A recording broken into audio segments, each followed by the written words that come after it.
அதுபோல என் மனசில் குடியேற வாருமையா.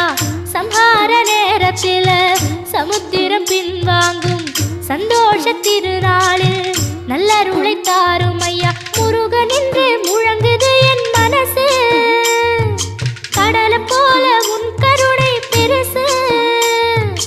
உப்பு காத்து ஊத காத்து சுத்தும் கடலு கரைய பார்த்து சத்தியமா கோயில் கொண்ட சுப்பையா.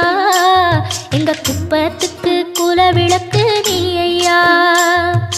திருச்செந்தூர் ஆண்டவனே வேல் முருகா, தினம் உனக்கு நன்றி சொல்வோம் மால் மருகா. திருவடியில் தவமிருப்போம் திருமுருகா.